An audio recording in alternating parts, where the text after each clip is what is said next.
आप उत्तर प्रदेश में एक शिक्षक भर्ती का इंतजार कर रहे हैं तो शायद आप सभी का जो सपना है बहुत जल्द यहाँ पर साकार होने वाला है, क्योंकि आप सभी को पता है कि सरकार की तरफ से जितने भी विभागों में रिक्त पद हैं उनकी सूचना यहाँ पर मांगी गई है।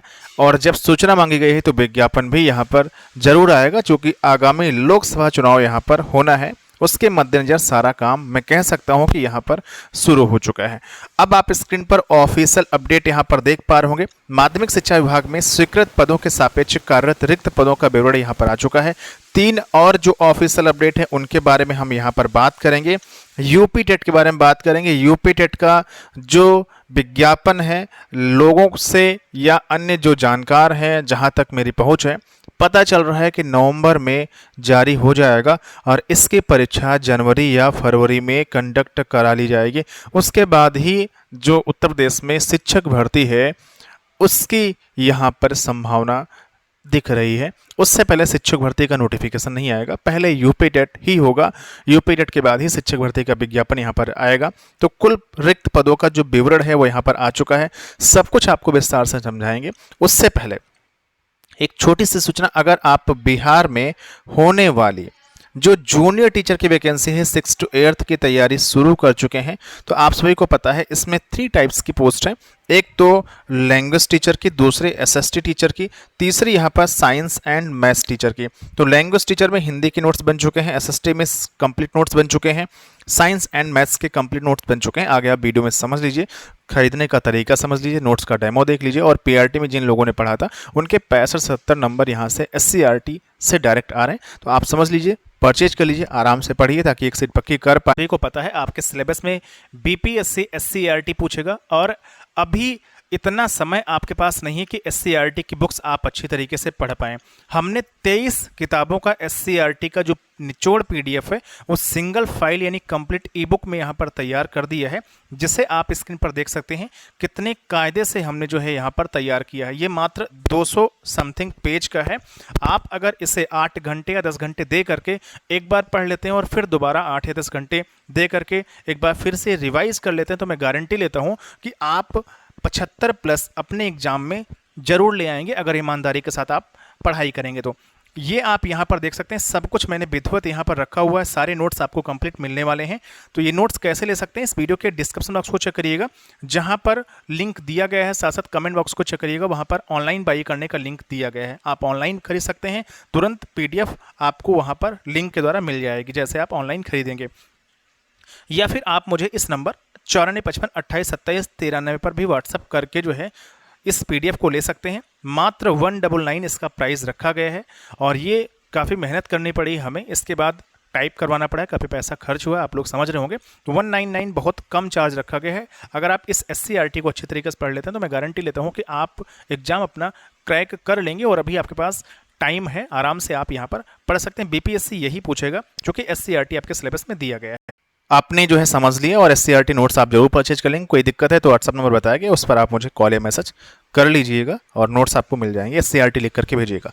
यहाँ पर देखिए, राजकीय जो माध्यमिक विद्यालय हैं इसमें जो प्रधानाध्यापक हैं, प्रवक्ता एवं सहायक अध्यापक हैं, इसमें जो बताया गया है कि स्वीकृत पद 30,511 हैं, कार्यरत 19,880 हैं, रिक्त पद हैं 10,631, और जिसको जो है उत्तर प्रदेश लोक सेवा आयोग एवं उत्तर प्रदेश अधीनस्थ चयन आयोग जो आपका बनने वाला, उसके माध्यम से यहाँ पर जो है भर्ती कंप्लीट कराई जाएगी। इसके अलावा प्रवक्ता एवं सहायक अध्यापक, ये टीजीटी और पीजीटी की बात, यहाँ पर प्रवक्ता एवं सहायक अध्यापक जो शिक्षा सेवा चयन आयोग के बारे में यहाँ पर बात कही गई है, उसके माध्यम से ये भर्तियां देखने को मिलेंगी। 28,791 पद हैं। इसमें कहा गया है कुछ पदों पर आपकी यानी 50% पदों पर पदोन्नति होगी, और इसके बाद 25% जो सहायक अध्यापक में यहाँ पर पदोन्नति होगी। इसके बाद जो रिक्त पद बचेंगे उन पर यहाँ पर भर्ती आएगी। इसके अलावा जो संस्था प्रधान है, शिक्षक हैं, सहायता प्राप्त संस्कृत माध्यमिक विद्यालय, यहाँ पर 1714 पद रिक्त हैं। इसमें कहा गया है संप्रति मानदेय पर शिक्षकों के चयन की कार्यवाही जो है यहाँ पर आउटसोर्सिंग के माध्यम से यहाँ पर गतिमान है।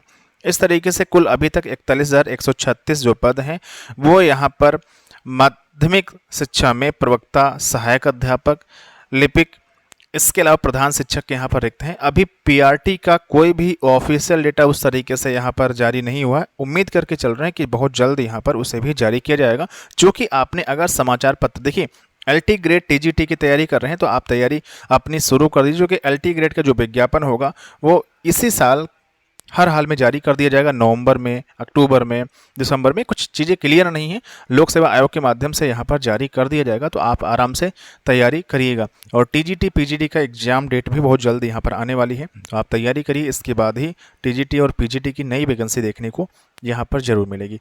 आप देखिएगा, सीएम ने साफ साफ कहा था सभी विभागों में रिक्त पदों पर यथाशीघ्र नियुक्ति प्रक्रिया यहाँ पर पूरी कर ली जाए। और इसके साथ ही साथ यहाँ आप देखेंगे भी समाचार पत्र के माध्यम से जानकारी दी गई है, बेसिक शिक्षा विभाग में सहायक अध्यापक के 51,112 पद जो है रिक्त हैं। खंड शिक्षा अधिकारी यानी बीईओ के 34 पद यहाँ पर रिक्त हैं। तो यहाँ पर कुल मिलाकर के 51,112 पद जो है प्राथमिक शिक्षक भर्ती के यहाँ पर बताए जा रहे हैं, जो कि रिक्त पद हैं। सरकार जब चाहे तो इसका अनाउंसमेंट कर सकती है, लेकिन सरकार पता नहीं क्यों नहीं कर रही है। लेकिन ऐसा हो सकता है क्योंकि बिहार में लगातार एक के बाद एक नई शिक्षक भर्ती की घोषणा यहाँ पर कर दी गई है, और करीब 3 लाख पद जो है शिक्षक भर्ती के जो बिहार में भरे जा रहे हैं, इसको देखते हुए उसके एक तरीके से हम कह सकते हैं कि उसको देखते हुए सरकार यहाँ पर डिसीजन ले सकती है कि यहाँ पर यूपी में नई शिक्षक भर्ती की घोषणा सरकार जो है कर सकती है। ऐसे चांस यहाँ पर बन रहे हैं। फिलहाल अगर विज्ञापन आता है यूपी में तो वो जनवरी फरवरी में ही आ पाएगा, उससे पहले आने की कोई भी संभावना यहाँ पर नज़र नहीं आ रही। और विज्ञापन अगर जनवरी फरवरी में आ जाएगा तो इसका जो एग्ज़ाम होगा वो जून जुलाई से पहले नहीं हो पाएगा, क्योंकि बीच में जो है लोकसभा चुनाव चल रहा होगा, आचार संहिता वगैरह, और सभी चीज़ें डिस्टर्ब होती हैं बीच में। तो इसी वजह से इसका एग्ज़ाम अगर विज्ञापन आता है जनवरी फरवरी में तो जून जुलाई से पहले एग्ज़ाम नहीं हो पाएगा। अब वहीं पर आप सभी को पता है कि एनआईओएस को उत्तराखंड ने बाहर कर दिया था। जो एनआईओएस डीएलएड होता है, पीआरटी से बाहर कर दिया है। ऐसे में एनआईओएस वाले जो अभ्यर्थी हैं वो चले गए हैं सुप्रीम कोर्ट, और सुप्रीम कोर्ट में यहाँ पर सुनवाई चल रही है। 26 सितंबर की डेट में सुनवाई यहाँ पर होनी थी, लेकिन सुनवाई कंप्लीट नहीं हो पाई है। अब यहाँ पर नई डेट 3 अक्टूबर 2023 यहाँ पर दी गई है। तो 3 अक्टूबर की डेट में एनआईओएस वालों पर सुनवाई होगी, और जो कुछ फैसला आएगा वो आपको यहाँ पर बताया जाएगा। आपको कमेंट बॉक्स में बताना है कि एनआईओएस वाले वैलिड हैं पीआरटी के लिए या फिर नहीं वैलिड हैं, क्योंकि एनसीटीई ने अप्रूवल दे दिया था और तभी से जो है एनआईओएस वाले यहाँ पर वैलिड हो गए हैं। हालांकि सभी चीज़ों को यहाँ पर देखा नहीं गया, इसलिए मामला यहाँ पर सुप्रीम कोर्ट में चला गया। आप केस नंबर जो यहाँ पर दे रखा है उसके माध्यम से पूरी जानकारी सर्च भी कर सकते हैं। 28 नवंबर 2022 की डेट में ये केस यहाँ पर फिल किया गया था, और अभी मामला इसका पेंडिंग में है। 3 अक्टूबर की डेट में यहाँ पर सुनवाई होना बाकी है। फिर से मिलेंगे एक नए वीडियो के साथ, एक नई जानकारी के साथ। तब तक के लिए थैंक यू।